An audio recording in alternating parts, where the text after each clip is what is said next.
कुरान करीम की बेहुरमती का इल्ज़ाम, सरगोदा में हुजूम ने शहरी के घर पर धावा बोल दिया, फैक्ट्री को आग लगा दी। पुलिस की भारी नफरी ने पहुंचकर हालात काबू में किए। दफा 144 नाफिज, इंतजामिया ने जल्द से जुलूस और धरनों पर पाबंदी लगा दी। IG पंजाब उस्मान अनवर मौके पर पहुंच गए, कहा अफसोसनाक वाक़े में मुलव्विस अफराद को करार वाकई सजा दी जाएगी। ऐसे वाक़यात की रोकथाम के लिए ठोस हिकमत अमली बनाई जा रही है।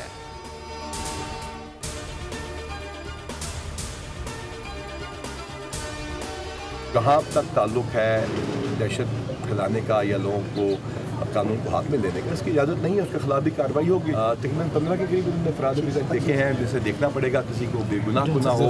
इसकी वीडियोज़ भी मौजूद है, सारे नाम भी मौजूद है, हमारे तरीक़ाकार बड़ा वाज़ेह है, जियो फेंसिंग है, अमन कमेटी वाले साथ मौजूद हैं। किसी बेगुनाह को हम जेल नहीं भेजेंगे, किसी गुनाहगार को हम छोड़ेंगे नहीं। मॉब साइकोलॉजी में जो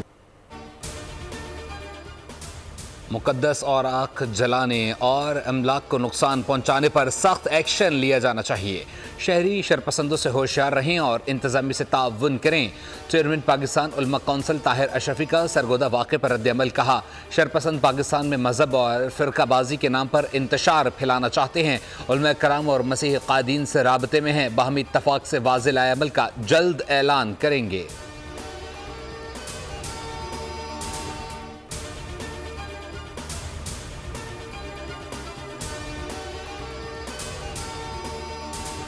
कोट अद्दू चौक सरवर शहीद में खौफनाक ट्रैफिक हादसा, ट्रक और मुसाफिर वैन में तसादुम, 11 अफराद जाँ बहक, 15 से ज़ायद शदीद जख्मी। मुसाफिर वैन में सवार अफराद मुल्तान से भगकर अपने रिश्तेदारों के पास जा रहे थे। सबका ताल्लुक एक ही ख़ानदान से है।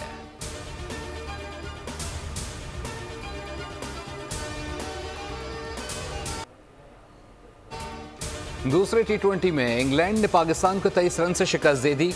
184 रन हदफ के ताक़ुब में पाकिस्तान टीम 160 रन पर ढेर हो गई। फातह टीम ने 4 मैचेस की सीरीज में 1-0 की बरतरी हासिल कर ली। T20 की सीरीज का पहला मैच बारिश की नजर हो गया था।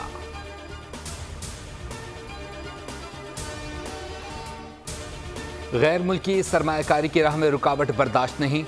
सरमायाकारी के फ़रोग़ के लिए SIFC का किरदार अहम है। वज़ीर आज़म शहबाज शरीफ की SIFC की एपेक्स कमेटी के इजलास में गुफ्तगू, कहा मुत्तहदा अरब अमीरात का दौरा कामयाब रहा, हमने कशकोल तोड़ दिया, अब तिजारती और मुआशी ताउन को अहमियत दे रहे हैं, कर्ज के बजाय सरमायाकारी पर तवज्जो दे रहे हैं। वफाक और सूबे मिलकर मुल्क को तरक्की की राह पर गामजन करेंगे। अस्करी क़यादत ने सरमायाकारी के फ़रोग़ के लिए अहम किरदार अदा किया।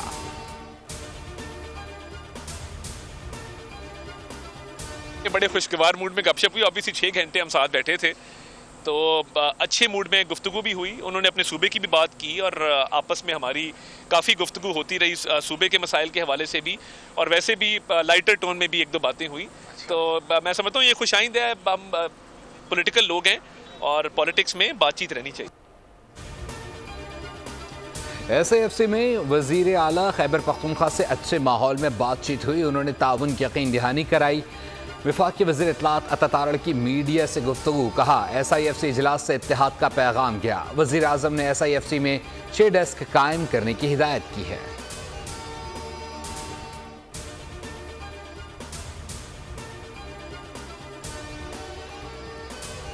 में बजट पेश करने में जब मना नहीं किया गया, हमने अपना जो बजट दिया है उसका कोई से ताल्लुक नहीं है हमने कोई गलत काम किया। ये हमारा आईनी हक था, आईनी हक के मुताबिक हमारी तैयारी मुकम्मल थी, हमने कर लिया है उसको। यहाँ पे अपने नुमाइंदगी करने ही आए थे, उसमें कुछ चीज़ें थी ऐसी कि जो एक प्लान में थी फेडरल गवर्नमेंट के कि वो हमारे फाटा और पाटा के ऊपर टैक्स लगाएंगे, तो उस पर मैंने उन्हें बताया कि ये मुमकिन नहीं है हमारे लिए।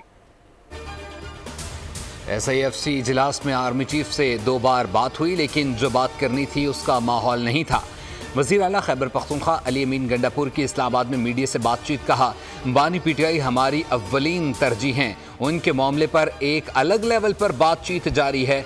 बजट आईनी हक था, सूबे के हिस्से पर कोई समझौता नहीं होगा। फाटा और पाटा पर टैक्स लगाने की मुखालफत की है।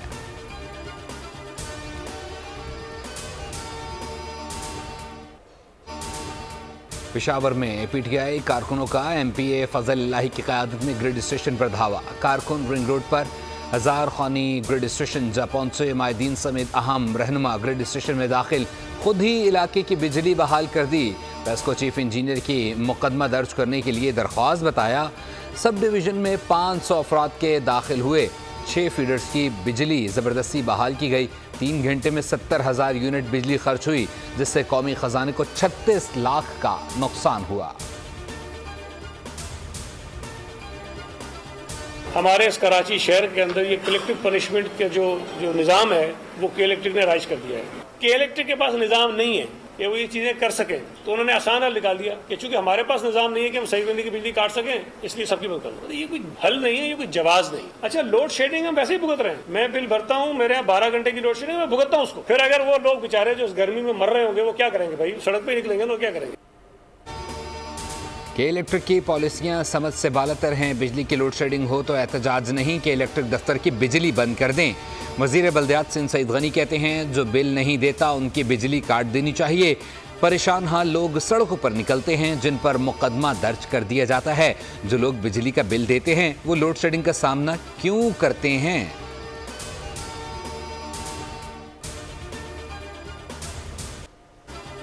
मुल्क भर में गर्मी की शिद्दत बरकरार।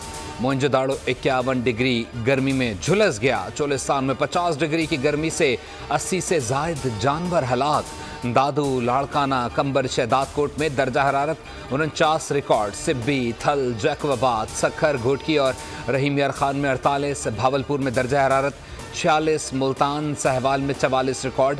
लाहौर में 43 डिग्री को छू गया। कराची में पारा 36 डिग्री। समंदरी हवा की गैर मौजूदगी में 40 डिग्री तक महसूस किया गया।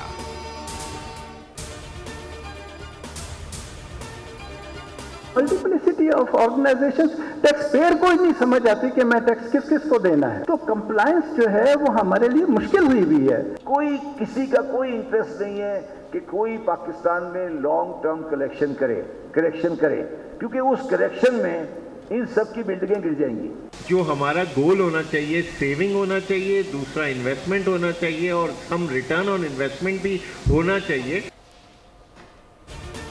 Pakistan institute of development economics ने social transformation and advancement programme और Pakistan society of development economics से ताउन से इस्लामाबाद में फेस्टिवल का आगाज़ कर दिया। माहिर माशियात शब्बर जैदी ने कहा, सेहत, तालीम और ट्रांसपोर्ट लोकल हुकूमत की जिम्मेदारी है।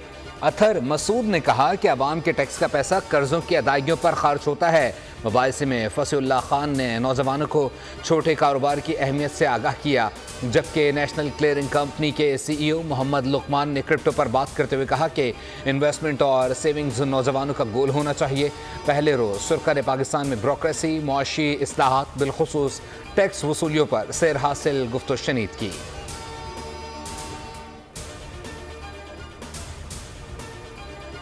वफाक की हुकूमत ने खाद के कारखानों के लिए गैस पर सब्सिडी ख़त्म करने की मंजूरी दे दी। हुकूमती ज़राए के मुताबिक खाद कारखानों को सब्सिडी से किसानों को कोई फ़ायदा नहीं पहुँच रहा। सब्सिडी अब किसानों को बराह रास्त दी जाएगी।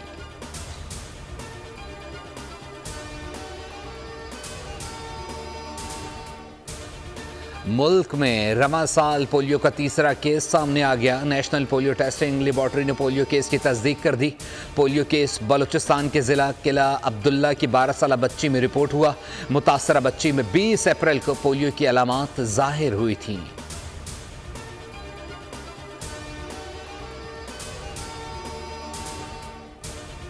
रावलपिंडी में जानलेवा कांगो वायरस फैलने का इंकशाफ। 2 मरीज जाँ बहक, एक की हालत तशवीशनाक। कांगो के फैलाव के पेश नज़र अटक से मवेशियों की दीगर इलाकों मुंतकली पर पाबंदी लगा दी गई। डॉक्टर्स के मुताबिक कांगो जानलेवा वायरस है। बचाव के इम्कानात सिर्फ 10% हैं। वायरस जानवरों से इंसान और इंसान से इंसान में मुंतकिल होता है।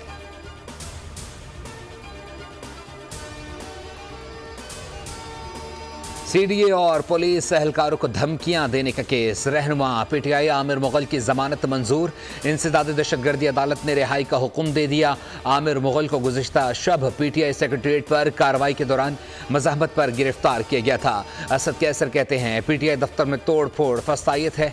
तजावुज़ात के नाम पर झूठ बोला गया।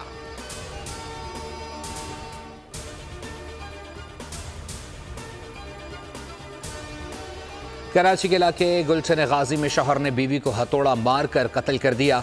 मुलजिम बख्श अली वारदात के बाद फरार। मकतूला की शनाख्त आयशा के नाम से हुई। पुलिस ने कातिल की तलाश शुरू कर दी। गवर्नमेंट ने हमारी बहुत हेल्प की। गवर्नमेंट ने हमें 4 फ्लाइट भेजी है, हमारी बहुत हेल्प की, हर स्टूडेंट्स की उन्होंने बहुत हेल्प की और हम सिंध गवर्नमेंट से बहुत खुश है और बहुत ही अच्छे उन्होंने मतलब टाइम से उन्होंने हमें वहाँ से रेस्क्यू किया।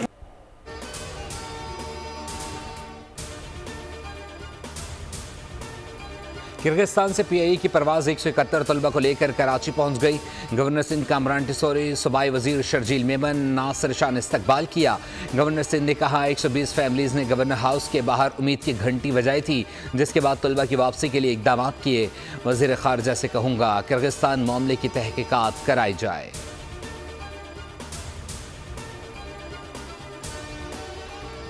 किया है कि वो जाँच की कोई नमाज बाजमात मिस ना हो जाए।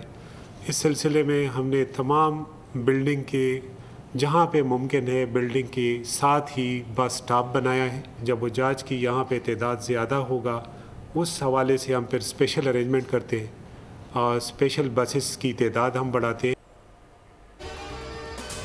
पाकिस्तानी आज़मीन के सऊदी अरब आमद जारी। 149 परवाज़ों से 35,000 से ज़ायद आज़मीन हुज्जाज मुक़द्दस पहुँच गए। मदीना मुनव्वरा के लिए परवाज़ों का अख्ताम। जद्दा में परवाज़ें 9 जून तक ऑपरेट करेंगी।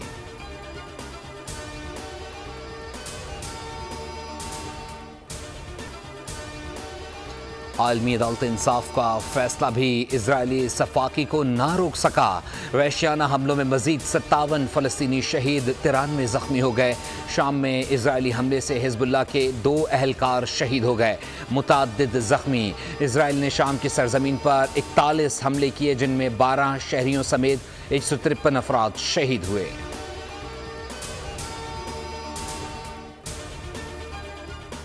जहाँ हम फ़लस्तीन के लिए आवाज़ उठाना चाहते हैं, हम चाहते हैं कि हमारे जो मजलूम लोग हैं, जो हमारे जो पिस्तर माशरे में तबकात हैं, वही आवाज़ उठाएं। फ़लस्तीन की सरजमीन पे जिस तरीके से औरतों को मारा जा रहा है, जिस तरीके से बच्चों को, छोटे छोटे बच्चों को, गोद वाले बच्चों को एक नस्ल कशी जो की जा रही है, इसको ख़त्म होना चाहिए।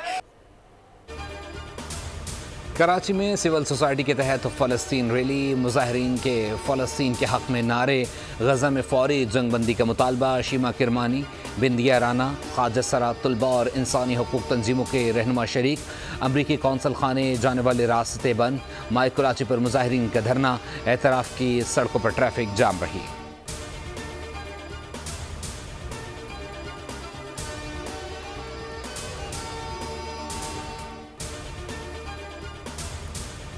लाड़काना में शहीद सहाफ़ी नसरुल्लाह गिडानी के कातलों की गिरफ्तारी के लिए एहतजाजी रैली। सहाफ़ियों, समाजी और सिविल सोसाइटी के मेंबरान की बड़ी तादाद शरीक। मुक़र्रिरीन का कहना था सहाफ़ियों का कत्ल शऊर का कत्ल है, लेकिन तहफ़्फ़ुज़ फ़राहम नहीं किया जाता। मुल्ज़िमान को जल्द गिरफ्तार करके सज़ा दी जाए।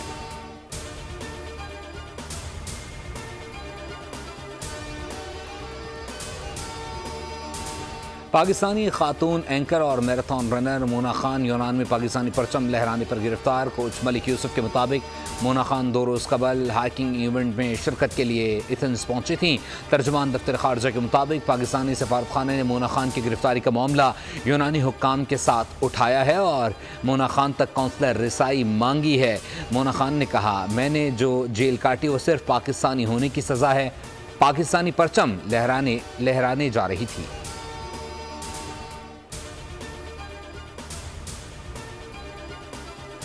व्हाट्सएप सार्फिन का डेटा रोज़ाना एक्सपोर्ट किया जाता है। एलॉन मस्क का बड़ा इंकशाफ। कहा, कुछ लोग अब भी सोचते हैं कि उनका डेटा महफूज है। एक्स के सारिफ की शेयर की गई पोस्ट में लिखा था कि व्हाट्सएप हर रात सारिफ का डेटा एक्सपोर्ट करता है, उसे एनालाइज करके टारगेट एडवर्टाइजिंग के लिए इस्तेमाल किया जाता है।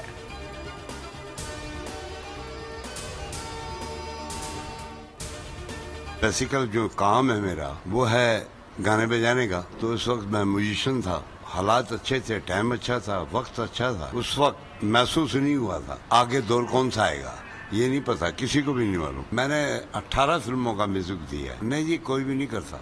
मैंने अभी तक तो किसी को कहा नहीं। कल्चर डिपार्टमेंट से हर साल जो वजीफा आता है बस वही आता है। पाकिस्तान फिल्म नगरी के उस्ताद मौसीकार सत्तार हुसैन इन दिनों कसम पुरसी की ज़िंदगी गुजारने पर मजबूर। 35 सिंधी, पंजाबी और उर्दू ज़बान की फ़िल्मों के लिए मौसीकी तरतीब देने वाले सत्तार हुसैन के पास छत तक मैसर नहीं। वो हैदराबाद में एक इमाम बारगाह में सकूनत इख्तियार किए हुए हैं। नामवर गायक मेहदी हसन, मैडम नूरजहां, नाहिद अख्तर, महनाज, रुन लैला और दीगर के लिए धुनें तरतीब दी थीं।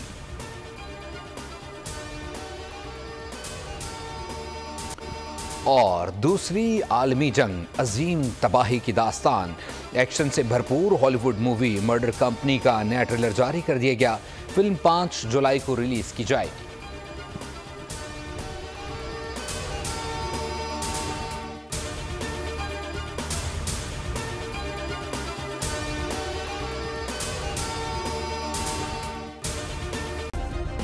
सब्सक्राइब करें और बेल दबाएं ताकि कोई खबर रह न जाए।